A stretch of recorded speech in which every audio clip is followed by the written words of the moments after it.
Hey guys, I'm proud to announce the introduction of these two new signs for the Christmas holiday season. It is the Maker Man with neon surround printed on acrylic, and also the If It Looks Straight, It Is Straight poster, also printed on acrylic with some neon surround. These posters are both $100 each, and if you buy today, you get a $10 Christmas tree ornament of the Maker Man. These signs are made exclusively at my factory in Russellville, Arkansas. Everything is made in the USA. Do you have a project? Do you need something made? Custom printing, laser cutting, CNC, and neon, made in the USA. If you have a project, visit twoavocadosdesign.com and let's get started. Looking back over the last 13 years I've been on YouTube, I don't think I've ever used a pallet to make anything complete. I might have used a piece of pallet wood to make one or two small things, maybe. Oh, I do remember making a toolbox once out of a pallet, but that wasn't very challenging. In this video, in the spirit of Neil Pask's Scrapwood Challenge, I'm taking this $20 pallet and I'm going to try and turn it into this chair. And at the moment of me drawing this picture, I hadn't even started making the chair yet. And I found some pictures online, and this is just your general garden variety wooden school chair. And that's the type of chair that I always liked. And now this isn't your typical pallet. This is a pallet that is very heavy. It's used for stonework, and if you know, between the graveyard house and my backyard, I've had lots of stonework done here, and there's several of these pallets in the woods. Since they're so hardy, I keep them. I don't burn them or get rid of them. I save them for more stonework that I move around. And in this case, I'm going to use this to make this chair. And I'm using this hydraulic dent remover that I got from Harbor Freight. It was about $300, and it's the 4-ton one. There's one for $500, which is a 12-ton one. I figured 4-ton was enough to pull some nails out. And using my strong hand table, you'll notice how I'm able to bolt stuff down to the table and pull the pallet apart nice and simply. And the whole while trying to keep from splitting the wood. Now, if you notice how I'm using my vice grips to bang out the nails, for me that works pretty good. To try and bang on these rusty nails, they most often bend over. And by giving them a tight grab with the vice grips and then banging them just a little bit at a time, it keeps them from bending. Now, this is my wood. At this point, I'm still not sure what it is, but ultimately I think it turned out to be silver maple or a hard maple. There's a little bit of spalting in it. And of course, I got to use my Titebond 3, which is my favorite glue, to glue back some of these split parts. In all actuality, I didn't use up the entire pallet when I was done, but I had a nice amount of wood. I find sometimes regular pallets have too limiting amount of wood to really do a decent project with, and that's why I went with this pallet that typically would carry stone. By the way, this project is running alongside my friend Neil Pask's from Pask Makes, where he's using scrap wood to build a mid-century coffee table. And if you click the link in the description right now, you will not only find plans for the project, you will also get access to a bundle of 64 easy-to-build woodworking projects that are designed for you to build and sell in a weekend, earning some extra cash woodworking. Additionally, you will also gain access to a live hangout where you can ask questions of both Neil and me, all about things woodworking and otherwise. Be sure to click the link in the description below so that you can access some easy-to-build projects, earn a little bit of extra money in woodworking, and join me and Neil live in the hangout in December. This is the last ad in this video. Thank you. Now I'm going to throw this through my planer, and I certainly don't want to ruin the blades any more than I already have with other wood. So I'm going to power wash all the dirt and the mud off. And in some cases there's also some masonry debris on there from stone masons. And I'm washing off. And there you can start to see some of the spalting on the surface. And now begins my wrestling match with my planer. It's funny, this is a, look at my foot on there, yanking that piece through. This is an old Craftsman planer. It's 20-inch, and it certainly needs the blade sharpened. And I think that's my big problem right now, is because the blades run on there and the wood gets stuck in all these weird high spots, especially when this wood is twisted and puckered the way it is. I was able to get it all the way through there in most cases, and these are my 3 2x4s, which came in pretty handy. I was able to make the legs straight away. And now for the runners that are going to become the 2 uprights, or the rear legs that turn into the back support, I glued up 2 of these planks with, again, I use Titebond 3. And here I begin making the front legs. A lot of people are going to be curious why I don't want to use joinery, and you'll notice that I glue surface edges together, end grain to side grain, and then I wait, and then I screw it later. And there's a very specific reason for that. Partly because I'm lazy, I'm not going to lie, but more importantly because I didn't want to get stuck in the weeds with trying to figure out the complex joinery of making this chair. I was more interested in wanting to make the anatomy of the chair correctly, what it looks like, and what the exact shapes of these parts are. If I had to worry about that, which is something I don't have experience with, if I had to worry about that and the joinery at the same time, it would have taken me considerably longer to make this chair. And this week that I was working on this chair, I was in a little bit of a time crunch. And I said, you know what, instead of trying to squeeze all that joinery in, let me just glue it together and screw it, like right here specifically. And there I am, I'm just end gluing it, clamping it, and then I will screw it later with some 3-inch screws and then hide the screw heads under some plugs. And specifically, I didn't want to get mired in the woods with trying to figure out what that complex joinery would be. Of course, those joints would have been just straight and specific, but as I get into the angles on the side, and then here again, what you're watching me do is make the long leg, which goes from the back up, from the back legs up to the back rest. And you see I'm just using a piece of scrap wood and some screws to make my fair curve. And I just eyeballed this. I just Googled some old chairs, and I remembered sitting in a few chairs. I don't happen to have one just like this at the moment in my presence. And there I am cutting on the bandsaw, cutting those curves. A big deep blade like this gives me the ability to cut a nice fair curve. And now this is what's left over from that, and I'm showing you how I get this piece to fit in there. There's obviously lots of cracks, nail holes, and joints. I figured another joint wouldn't matter that much. That's why I was able to clean cut that and then just glue those side by side. And then here I'm making the width of the leg what felt appropriate. Again, I'm just going on pure visual on Google, YouTube, any other chair that I've seen online. I'm just going straight up by what I think it looks like. And there are some very specifics, the height, the depth, and the width of the seat. I was able to measure off of just any other seat. Figured if all these seats feel standard to the human condition, that this seat should feel the same. So the height is 17 inches, the width is 16 inches, and the depth is 18 inches, and the height of the back is 37 inches. And then another important measurement that I was able to discern out of a chair I just saw in an office, the 37-inch back goes up. Now you see that's a compound angle. No, those are just butterflied out. Those aren't the compound ones. The ones come a little bit later with the upper part of the back. So again, just glued straight in, and there you can see my back and my front. And there you can see how those curves are splayed to open up the top of the back of the seat, so the back of the seat is wider. And that's where you have some compound curves. And now I have the front and back clamped together. So what I did was I measured up and out. So I held a straight up line right from the back of the seat, and I realized the top of the back of the seat goes back 5 inches, and that's where I was able to get that angle. So from where the bottom of your butt sits to where the top of the back is, it goes back 5 inches, at least on that chair that I saw in that office. And by clamping the front to the back along the center lines, I was able to make these two parts evenly, the left and the right. And again, there's some of that complex angles that I would have had to make. And now looking back, it's not that complicated. But in my learning, I said, let's not get all tied up in the joinery. Let's just get tied up in what the chair looks like. I certainly could make it strong enough with screws, considering it's for me. It's going to be in my office. I'm not so concerned about if it breaks, I could certainly fix it.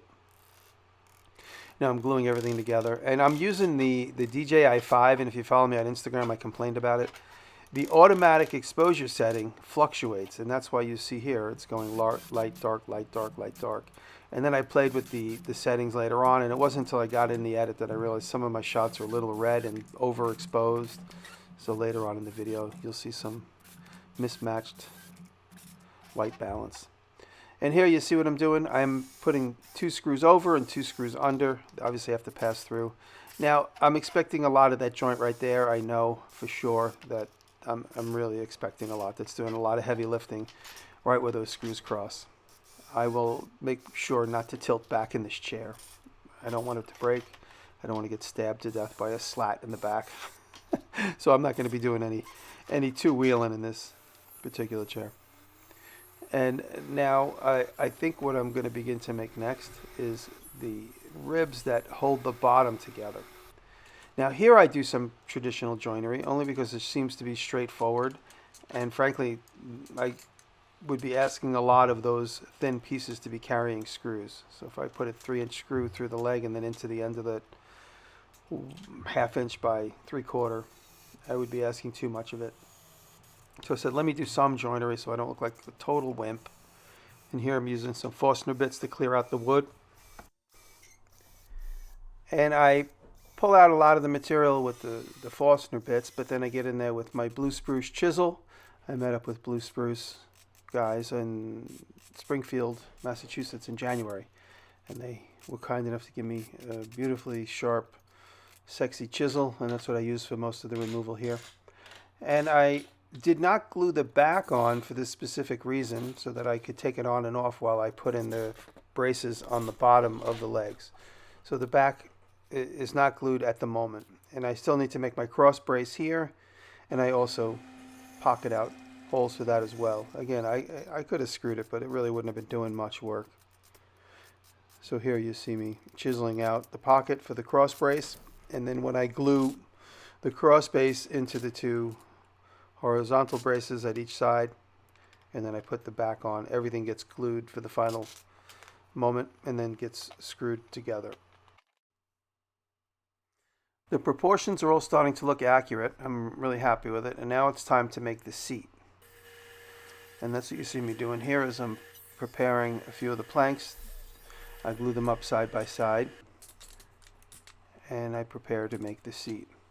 Now I just butt join it because I know it's going to get screwed in a few different places underneath. And now this is going to be the rib that goes across the back.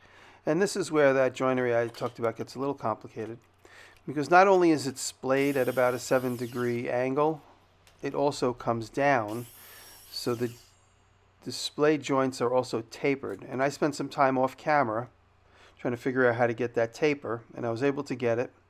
And when I do the bottom one, I'll show you how I was able to get the splay and the taper at the same time. Just a quick sculpt on the bandsaw gives me that shape that I need to make the arched top. And you can see here I'm just freestyling it, and then I was happy to find the nice rusty nail line right there. That's authentic pallet wood right there with a rusty nail hole in it. Couldn't have planned that if I tried. And so now this is going to be for the bottom. So I have my angle set, and I pick it up a little bit. It's just a gut feeling. You notice I pick it up, and then I do my other one, and I have to pick it up that way. So I have the angle and the splay. So I just freehanded it, and it did take 1 or 2 tries, but I got it to fit perfect. Like I said, you see it goes back and down. And I'm going to cut a little bit off of that. It's a little too high. And it's also a little too thick, so I'm going to cut it thinner. I'm going to also take it over to the bandsaw to give it that curve. The curve is, I think I just did a feel for it. I must have drawn something on there. Maybe I copied the bottom of the other one. And I always make sure I got to remember which is the middle and which is up. So that's why I put the arrow on it, because the next few steps are going to be putting the slats in. Now that's the joinery that I was a little afraid of. Making that joinery and having to remember what goes together when. For me, it was easier to move through it, get the legs done, get the back done, get to this done, and get that done, instead of having to... In hindsight, now looking back at what I've done, I can go back and plan it, and decide what gets what joint where, when, how, what gets assembled when. But up until this point, I never had that knowledge. I did make a chair similar to this for Weaver Leather a few years ago with a leather seat and a leather strap in the back. And the joinery was all hand done, and it was all a little bit similar to this. I had some problems there too. But with the wooden parts in this chair that are curved and compound angled, I knew I was going to have a lot of problems if I tried straight up. And now that fits in there, and I just freestyle. I did draw the shape of the frame underneath it, And then off camera, I really refined those pencil lines that you just saw me draw. And now I need to make the curve in the back. And I just use a flexible ruler. And I use the two legs to push that ruler into. And now my slats need to be evenly spaced, and I eyeball it. I cut a few small pieces, and they have to go at the bottom here, and then they also have to go to the top. And as they go up, they need to be splayed. So I figured if I evenly spaced them on the bottom brace, and then evenly spaced them on the top brace, my slats would naturally take a tight angle to a wide angle at the top, if that makes any sense. Just using a little battery operated router and a couple more chisels just to clean up those holes, and I'm able to make it look like real joinery. Again, this is all too small. I couldn't get away with this, and this is just straightforward, so it's a little bit easier than having to think about compound curves, or rather compound angles. So this was okay in my simple mind. And here you see I'm using the same bits and pieces to create spacers.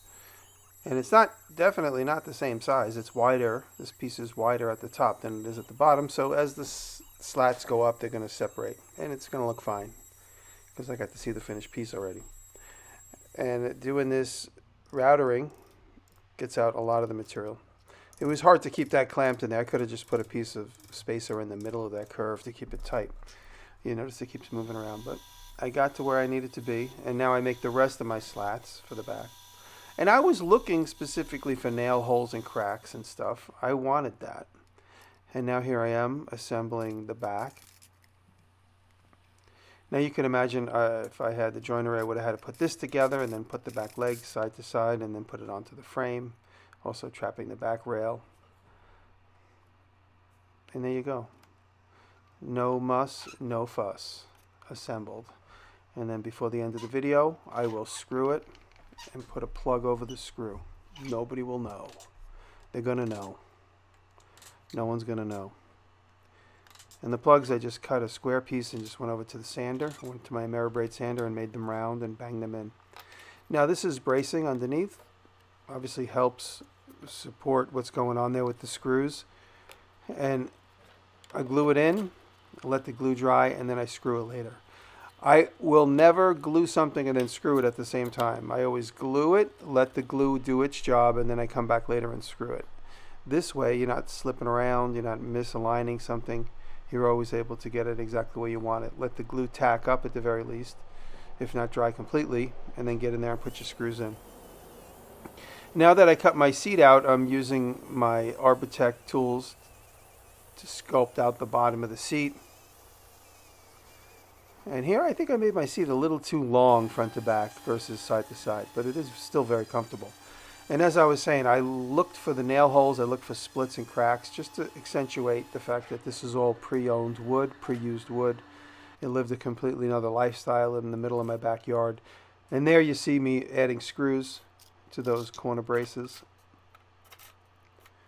And those braces are also going to get screws up through the bottom into the seat itself. So they're doing double duty.